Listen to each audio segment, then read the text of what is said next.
Okay, let's dive right in. The reproductive system, I know, can seem super complex, but it's one of the most fundamental parts of our biology. So in this explainer, we're going to take a guided tour of the essential anatomy and, of course, the hormones that run the whole show. So, the big question we're tackling today is this. How do the physical structures, the anatomy, and the chemical messengers, the hormones, actually work together? Understanding that incredible interplay is the key to, well, pretty much everything, from the menstrual cycle to common health conditions.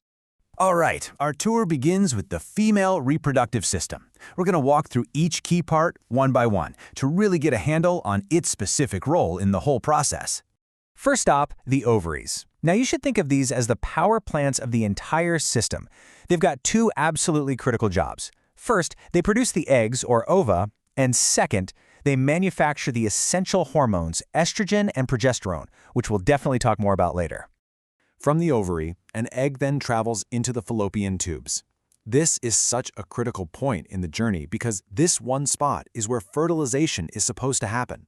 It's the designated meeting point for sperm and egg. Now, if fertilization does occur, the next stop on this journey is the uterus. Its function is actually pretty simple, but it's also profound. It's designed to be the nursery, right? The safe environment where a fertilized egg can implant, attach, and develop all the way through a pregnancy. And finally, at the end of the line, we have the cervix and vagina.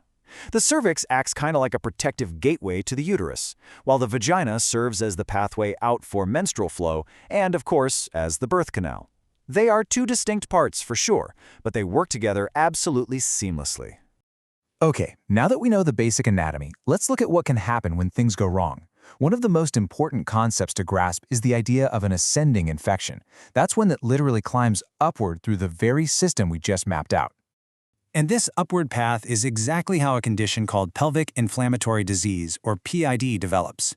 An infection might start in the vagina, but then it climbs up through the cervix, into the uterus, and can ultimately reach all the way to the fallopian tubes.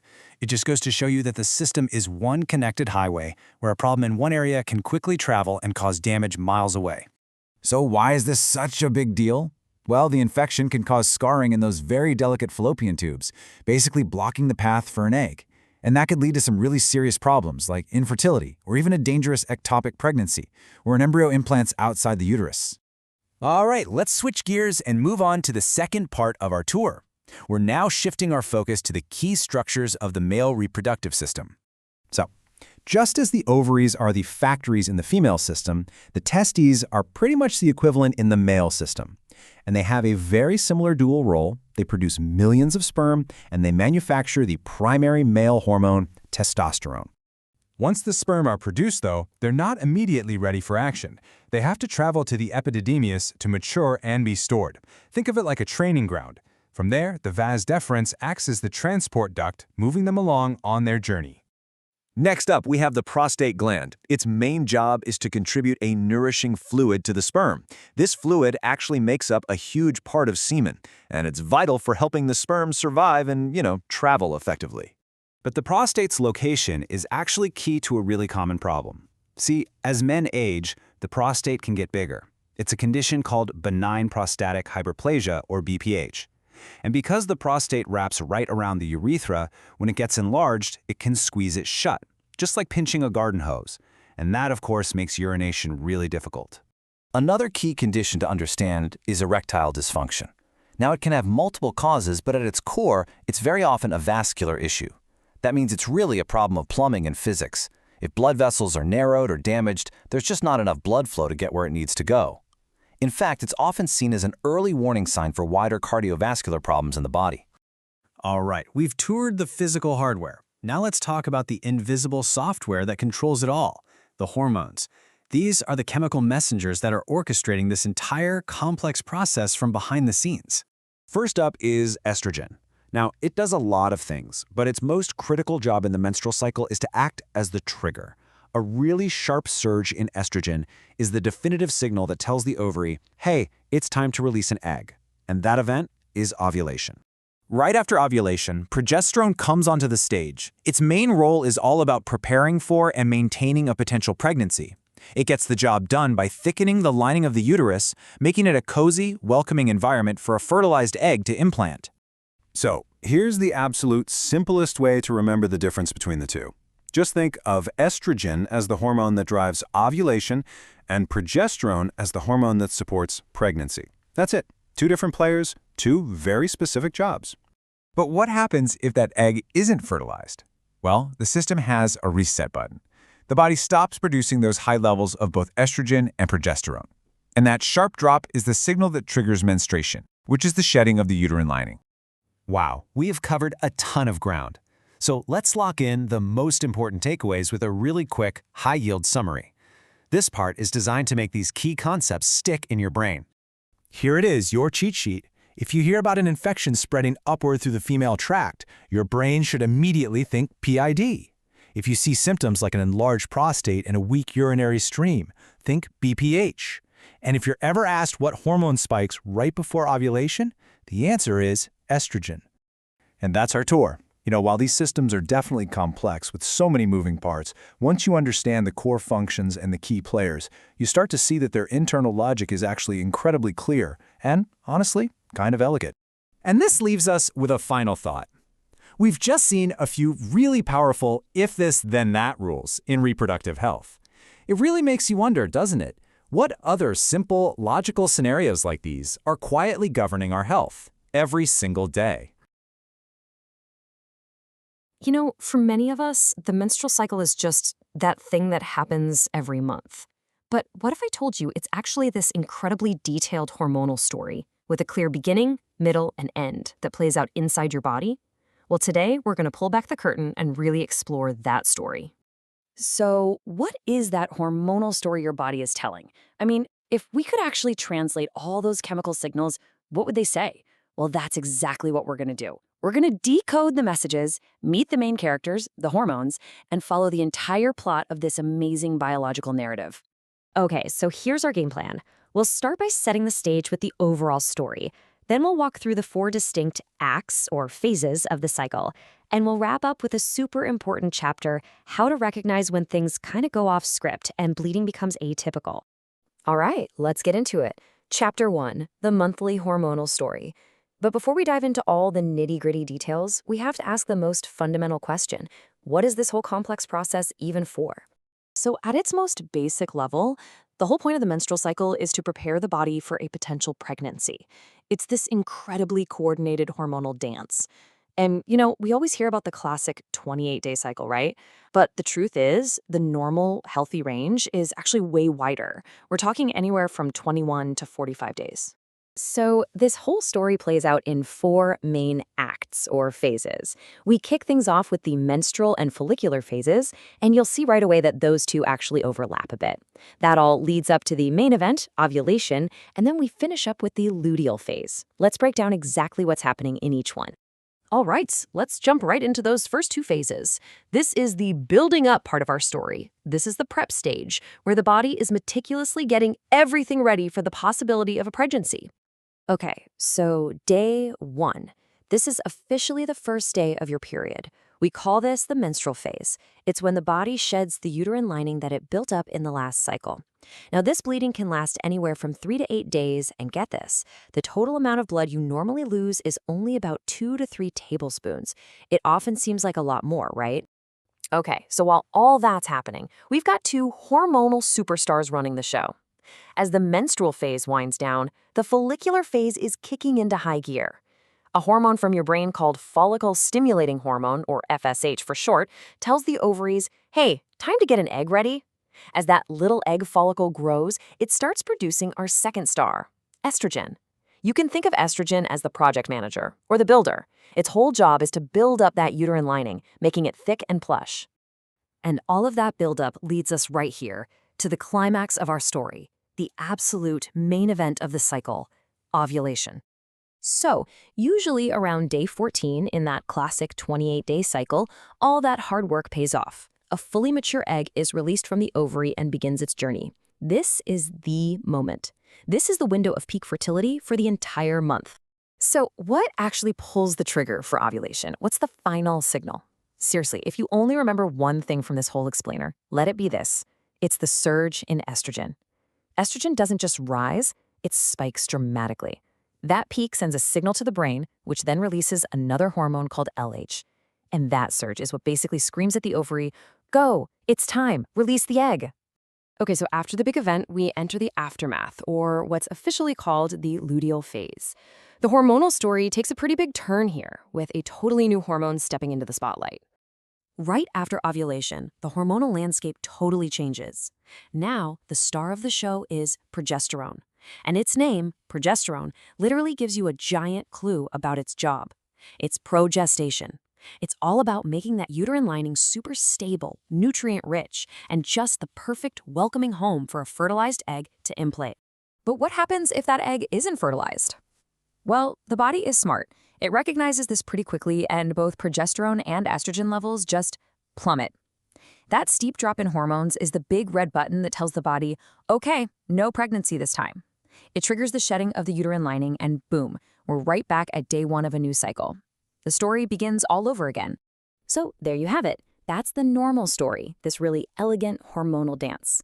But, sometimes the plot takes an unexpected turn. And it's so important to know what happens when the script changes and bleeding becomes atypical.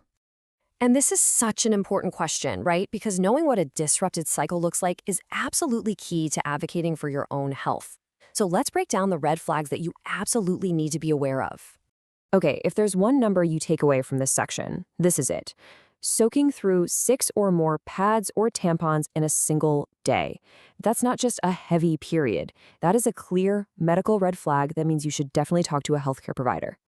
And it's not just about the number of pads either. There are other really important signs to watch for. Things like passing large clots, bleeding for more than 8 days straight, or feeling dizzy, weak, having a racing heart, or feeling short of breath. All of these can be signs that the blood loss is more than your body can comfortably handle. And this brings us to the most serious warning of all. If you have that heavy bleeding, and it's combined with signs of low blood pressure, like feeling extremely dizzy or weak, it could be a sign of something called hypovolemic shock. And let's be super clear. This is a life-threatening medical emergency. It means the body has lost a dangerous amount of blood. Okay, so we know the red flags, but how do you actually keep track of them? How do you assess what's going on, either for your own knowledge or to have a productive conversation with your doctor? Think of these 4 questions as your personal toolkit for understanding your cycle. First, you gotta quantify it. How many pads? Second, what's the size of any clots? Third, are your cycles predictable or all over the place?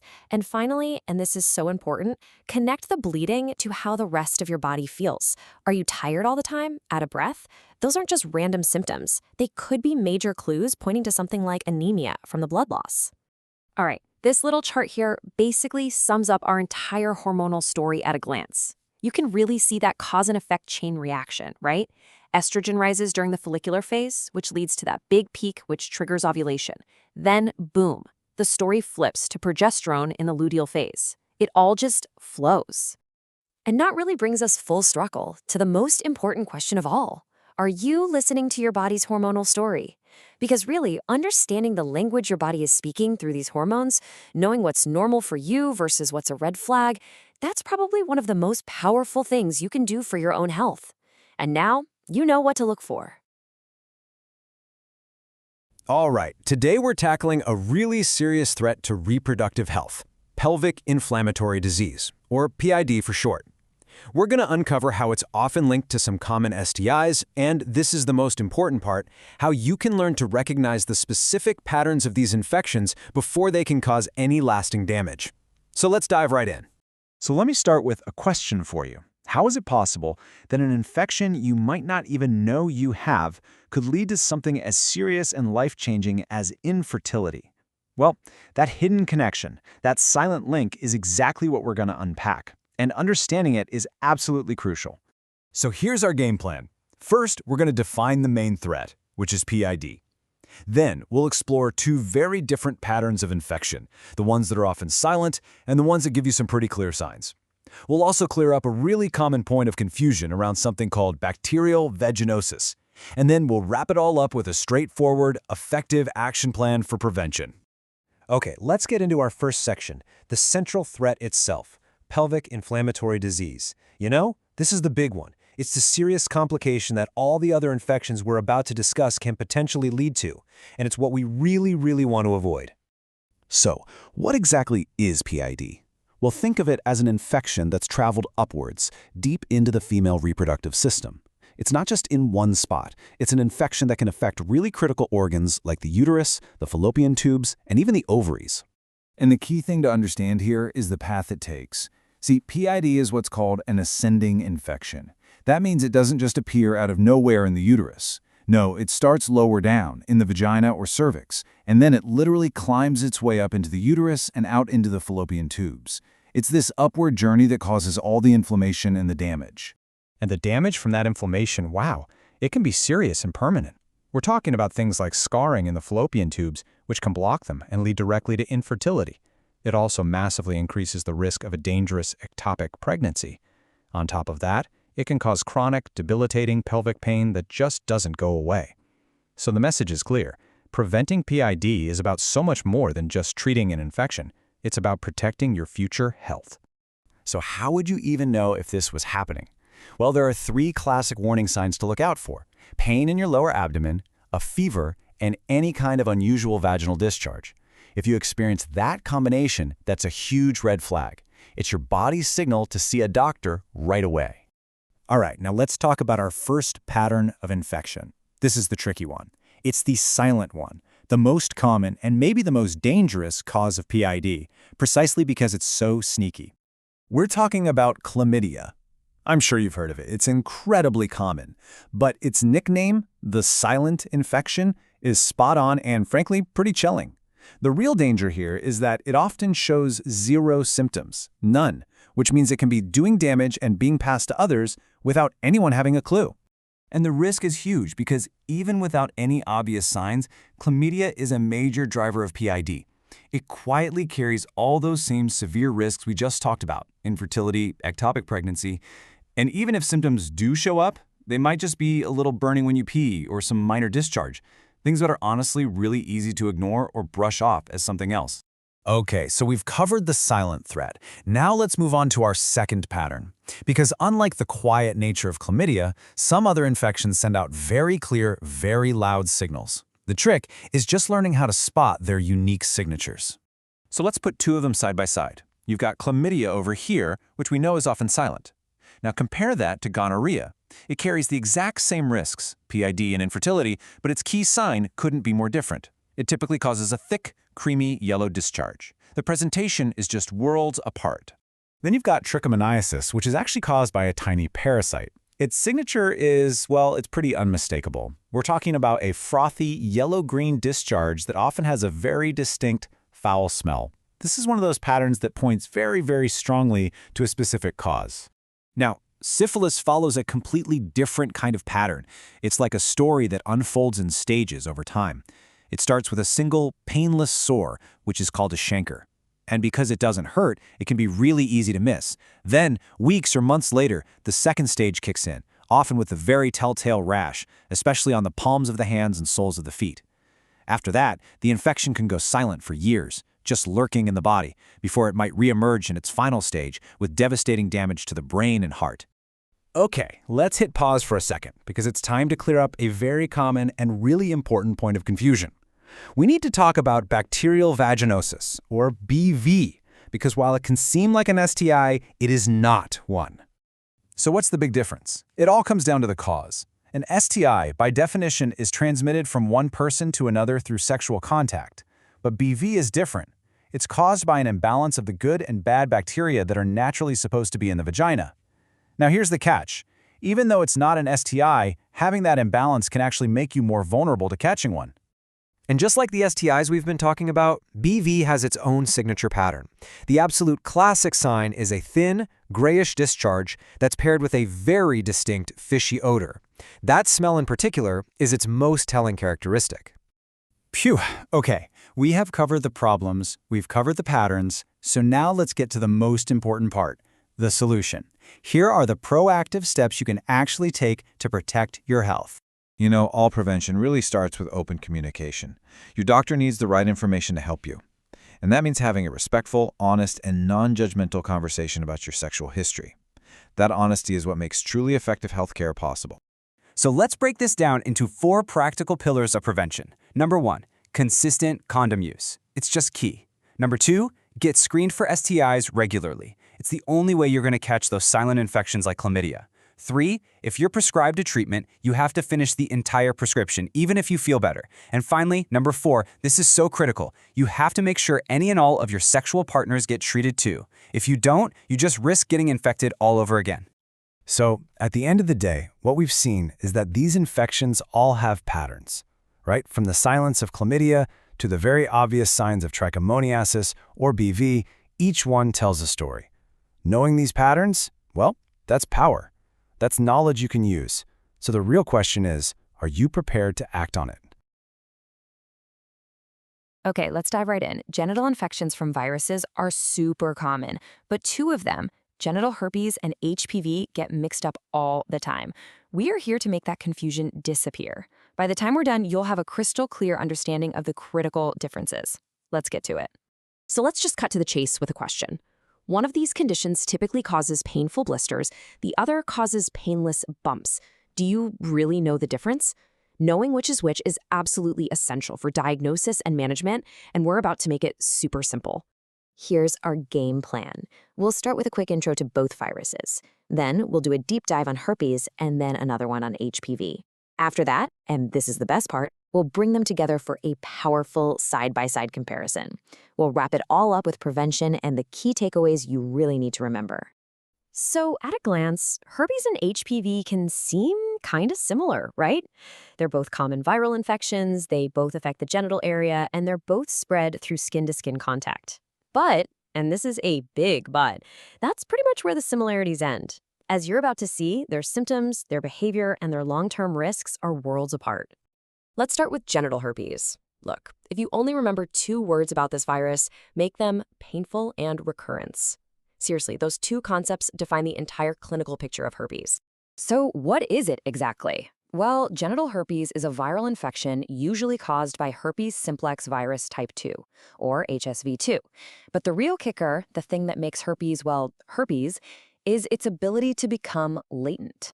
That means it can basically go into hiding inside your body, which is the key to understanding everything else about it. The number 1 symptom, the one that should make a light bulb go off in your head, is the presence of painful vesicles. We're talking small, fluid-filled blisters that hurt. A lot of times people will report a weird burning or tingling feeling before the blisters even show up. These can then break open and form ulcers, and that first outbreak can even make you feel like you have the flu.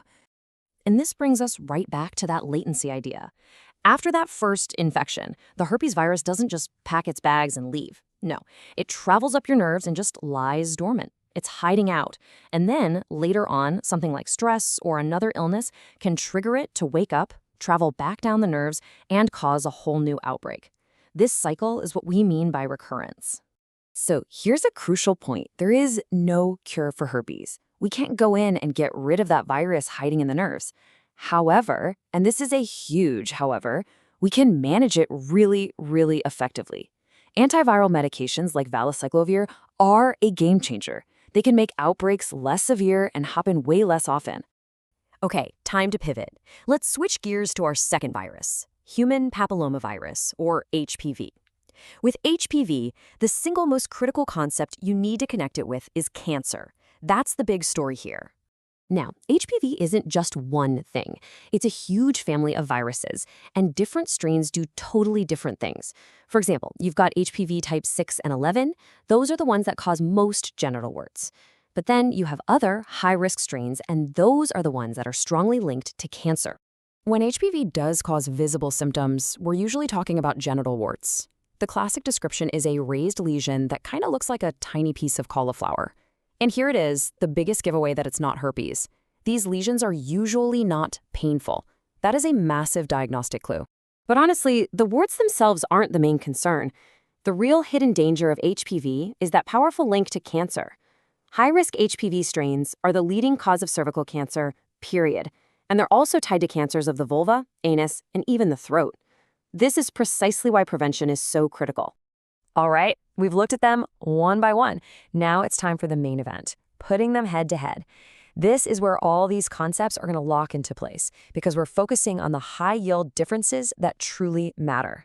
Let's just walk through this chart. It lays it all out perfectly. First, the lesion type. Herpes gives you painful blisters. HPV gives you painless cauliflower-like warts. Totally different. Sensation, herpes is all about burning, tingling, and pain. HPV, generally painless. The pattern, herpes comes and goes in recurrent outbreaks because of that latency.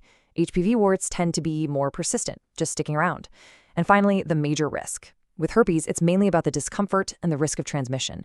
With HPV, the biggest, scariest risk is cancer from those other high-risk strains. So, let's lock this in your brain right now. Memory aid number 1. If you see or hear the words painful vesicles and recurrence, your mind should immediately scream herpes. And memory aid number 2. If the key features are painless warts and a cancer risk, you are absolutely dealing with HPV. Painful vesicles equal herpes, painless warts equal HPV. It's really that straightforward. So, now that we can tell them apart, what do we actually do about them? This is the why it matters part, where we focus on prevention and the key messages for patient care. When we talk about prevention, there are 3 main pillars. First, for HPV, the vaccine is an absolute game changer. It's incredibly effective at stopping infections and the cancers they cause. Second, condom use. It definitely reduces the risk for both viruses, but it's not 100% effective because the viruses can be on skin that a condom doesn't cover. And third, education is just everything. So what does that patient education look like? Well, for both, it's about promoting safe sex. For HPV, it's about strongly encouraging that vaccination. And for patients who already have herpes, it's about teaching them to recognize the early signs of an outbreak and making sure they understand how important it is to take their antiviral medication exactly as prescribed. And that really brings us back to the core message of this whole explainer. This quote from the source material says it all. Recognizing these differences is key to diagnosis and management. That simple distinction drives everything: what tests you order, what treatments you offer, and what advice you give. So I'll leave you with this to think about. Now that we've clearly separated the clinical facts of these 2 very different viruses, how does our public health messaging need to change? How can we get better at communicating the unique risks and prevention strategies for each one, while also trying to reduce the stigma that, unfortunately, so often surrounds them both? Hey everyone, welcome. So today we're going to break down 2 really common men's health conditions that, can sometimes get confused: erectile dysfunction, or ED, and benign prostatic hyperplasia, BPH. We're going to get into what makes them totally different, why that difference is so important, and cover one absolutely critical life-saving warning that everyone really needs to know about. So here's how we're going to do it. First, we'll get to know both conditions. Then we'll dive deep into the blood flow problem behind ED, and then switch over to the obstruction problem that causes BPH. After that, we've got a super important medication alert, and then we'll wrap it all up with some easy tricks to remember everything. All right, let's jump right in. Now, it's true that both of these conditions tend to show up more as men get older. But the key thing to understand is that they are fundamentally different problems in how they actually work, or, well, don't work. And this slide honestly boils it all down perfectly. Just think of it like this. ED is all about a problem with getting enough blood into the system. BPH, on the other hand, is a problem getting urine out of the system because something's in the way. It really is that simple. Flow versus a blockage. Okay, so let's tackle ED first. What is really going on inside the body that causes this to happen? So here it is, the official by-the-book definition. The really important part here is that it covers both the inability to achieve an erection and the inability to maintain one. And, it's just so important to remember how incredibly common this is. And this gets right to the core of the issue. While yeah, things like stress can definitely play a role, the number one cause is usually physical. It's a vascular problem. That just means it's an issue with the blood vessels themselves and their ability to deliver enough blood where it needs to go. And when you look at this list of risk factors, you start to see a really clear pattern, right? High blood pressure, diabetes, smoking, high cholesterol. What do they all have in common? Over time, every single one of them can damage our blood vessels, and that damage directly gets in the way of good blood flow, which, as we now know, is the root cause of ED. All right, let's totally switch gears now and talk about BPH, and you're going to see right away this is a completely different ballgame. We're not talking about blood flow anymore. We're talking about a literal lack of space. So, what is BPH? Well, the most important word in this entire definition is benign. I want you to really hear that. It means it is not cancer. It's simply a non-cancerous growth of the prostate gland, which is incredibly common, especially in men over 40. And this is exactly what that enlargement does. You see, the prostate gland actually wraps around the urethra. That's the tube that urine flows out of. So when the prostate gets bigger, it literally starts to squeeze that tube, creating a blockage. It is a classic, straightforward plumbing problem. And all of these common symptoms, they're a direct result of that blockage. A weak stream, having trouble getting started, waking up in the middle of the night, that annoying feeling that you just can't quite empty your bladder, it all comes back to the urine having a tough time getting past that squeeze point. Makes sense, right? Okay, I need everyone to lean in for this next part, because honestly, if you only take one single thing away from this entire explainer, this is it. This is a critical safety warning that could literally save a life. So what is the number one absolute non-negotiable safety rule when it comes to medications for ED? There is one combination that is just completely off limits. It's an ironclad rule. And here are the two players. On one side, you have any of the common medications for ED. And on the other, you have nitroglycerin, which is a drug often prescribed for people with heart conditions, usually for chest pain. The rule could not be more simple or more serious. These two types of medication must never, ever, under any circumstances, be taken together. And here is exactly why this is so incredibly dangerous. Both of these drugs work by opening up your blood vessels to improve flow. It's called vasodilation. So when you take them at the same time, you get this massive compounding effect, like a double whammy.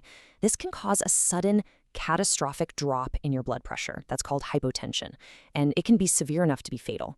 This is truly one of the most important drug interactions anyone can know about. Okay, so we've covered a lot of ground, and we've firmly established just how different these two conditions are. To help make sure all of this really sticks, let's wrap it up with a couple of quick and easy memory shortcuts. This little table right here, it's the perfect cheat sheet. It's so simple. For ED, just remember, it's a blood flow problem. And the number one critical alert is never mix those meds with nitro. For BPH, think prostate obstruction problem. And the telltale signs are all those urinary issues we talked about, like a weak stream. At the end of the day, understanding the difference between things like ED and BPH is just so empowering. It's a huge part of taking charge of your own health and staying safe. So, what's next? What other common medical topics out there seem confusing? Let us know what you'd like us to break down next.